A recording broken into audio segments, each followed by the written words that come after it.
Okay, so let's get right into it and talk about a structure that, no exaggeration, completely changed the world. Now, I know it might not look like the pyramids you have in your head, but trust me, without this one, none of the others would even exist. Yeah, we all picture the Great Pyramids at Giza, right? Those perfect, smooth-sided giants. But what you're looking at here is their granddaddy, the ancestor. This is the very first pyramid ever built, and it holds all the secrets to how the Egyptians figured out how to build the others. To really get it, we need to wind the clock back, way back. We're talking over 4,600 years ago, to a time when a building like this was literally unimaginable. So, first things first, this isn't just a tomb. It was the earliest colossal stone building in all of Egypt, an absolute game changer for architecture everywhere. It was built way back in the 27th century BC for a pharaoh named Djoser. And look, this wasn't just about a new way to build. This was a mind-boggling display of state power. I mean, the ability to organize the resources and the manpower on a scale that had never, ever been seen before. Now, a project this revolutionary doesn't just happen. You need a couple of key ingredients. In this case, it took two extraordinary people, a king with unbelievable ambition and an architect who was an absolute genius. On one side, you've got Pharaoh Djoser. He had a really long reign, which gave him the time to actually see this wild plan come to life. And on the other side, his right-hand man, the vizier Imhotep. He was the brilliant mind behind the whole thing. The guy was so legendary, in fact, that centuries later, a historian flat out called him the inventor of building in stone. And this is where you really see the incredible leap they took. Before this, royal tombs were made of mud brick. You know, stuff that was meant to last for maybe a generation.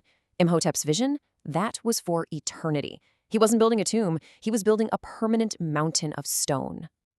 But here's the crazy part. The final design we see today, it wasn't planned from the beginning. Not at all. It was a marvel of iteration. Basically, a series of brilliant improvisations built one on top of the other. The whole thing basically evolved right there on the construction site. It started as a simple, flat-roofed tomb called a mastaba and just grew. Through expansions and new layers, it morphed into the six-step pyramid we see today. Come on, let's walk through how they did it. Okay, so first they built a basic square mastaba. Think of it as a solid flat block made of limestone, about 8 meters high. At this point, it's still a pretty traditional tomb, just, a really big one. Then they decided to expand it, pushing the base out to the east. And this wasn't just to make it bigger for the sake of it. The real reason was to cover up a series of deep burial shafts they dug for the king's family members. And then came the idea that changed everything. Instead of building out, they decided to build up. They literally started stacking smaller mastabas on top of the base, creating a 4-step pyramid. And here's the secret sauce. They started angling the layers of stone inwards, which gave the whole thing way more stability. Genius. Finally, they went for the grand finale, expanding it to its final 6-step form. We're talking over 60 meters or 200 feet tall. And to top it all off, it was covered in gleaming, polished white limestone. Can you just imagine? It must have been an absolutely blinding sight, dominating the entire landscape. But believe it or not, the pyramid itself is just the beginning. It's really the centerpiece of a massive, sprawling complex. Basically, a fully functioning city built just for the dead. The scale of their ambition here is just immense. The entire site covered 37 acres. It was surrounded by this huge wall with all these ceremonial courtyards and temples. The whole thing was designed to serve the king forever. And that's just what you can see on the surface. Get this. Beneath the pyramid is a labyrinth of tunnels and galleries that stretch for nearly 6 kilometers. That is almost 4 miles of underground passages. This whole hidden world was meant to be the king's palace for eternity, a place for his soul, what they called his ka, to live on. And the rooms were just incredible, decorated with these stunning blue tiles designed to look exactly like the reed mount walls of the real palace.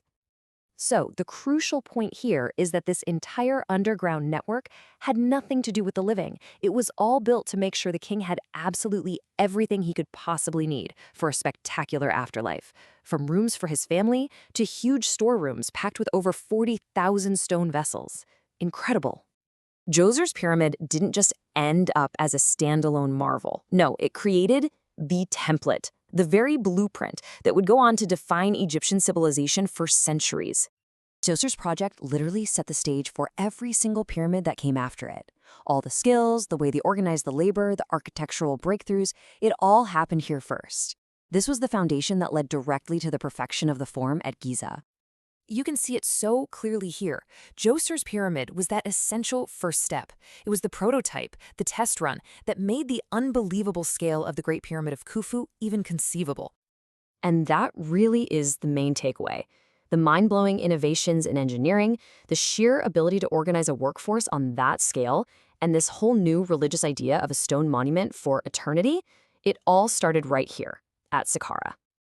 You know, the Egyptians really believed they were building a literal stairway to the heavens for their king. It kind of makes you wonder, doesn't it? What's our legacy going to be? What are the monumental stairways we're building today? Not out of stone, but out of the ideas and technologies that we're pioneering right now.